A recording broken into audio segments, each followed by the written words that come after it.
Counter-Strike is once again nearing an all-time high in player count, similar to what we saw in September 2023 when Counter-Strike 2 was first announced. But with all the negativity surrounding the game, you might be asking yourself, how are we even hitting these peak numbers when so many players seem frustrated or are even quitting the game? That's a great question, and one that has some surprising answers. So what are the major issues holding Counter-Strike 2 back? Right now, CS2 is facing several major flaws that fuel community frustration. And the biggest one is the cheating epidemic. Without a doubt, cheating remains the biggest problem in the game. Whether you're a new player with a low trust factor or a high-ranked veteran, there's a high chance you'll run into a cheater at some point. Oh, you're a new player? Well, welcome to a match filled with hackers. Oh, you're a high-ranked player? Congrats, you're likely facing closet cheaters trying to maintain their ranks. It's totally a lose-lose situation, and many players have completely quit because of it. The second major issue that is holding Counter-Strike 2 back is lack of meaningful updates. Yes, we recently got Train, and while it was a nice addition, it's still reused content rather than something truly fresh. Operations, which could bring major excitement and engagement, are nowhere to be found. Instead, we got the Armory update, which feels more like an excuse to push new cases rather than an effort to improve gameplay. With no real innovation and the same core issues still present, it's easy to see why so many players are frustrated. Man, I'm gonna break my monitor, I swear!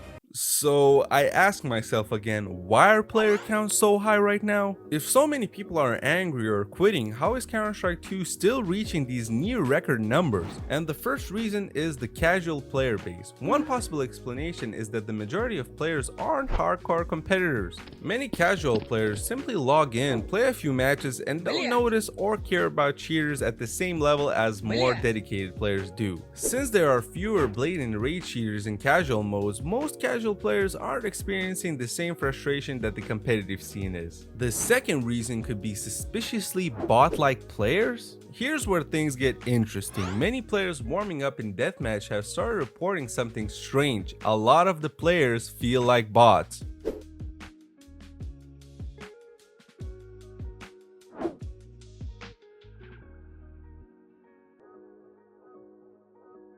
This has sparked speculation that some of these player accounts might not be real. Are servers being inflated with AI-controlled players? Is Valve artificially boosting the numbers? Probably not.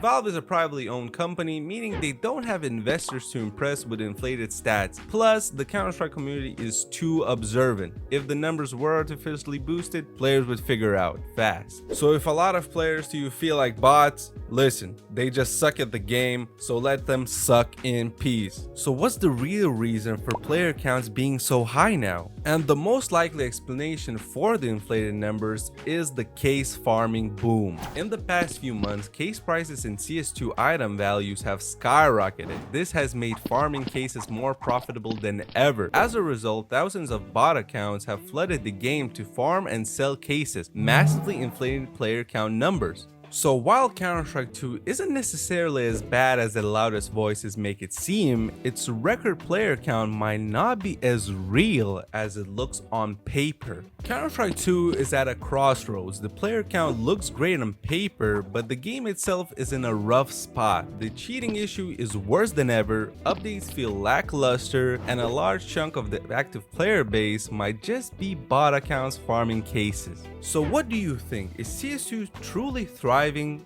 or is it just a mirage of inflated numbers hiding the game's deepest issues? Drop your thoughts below, let's discuss them. Peace!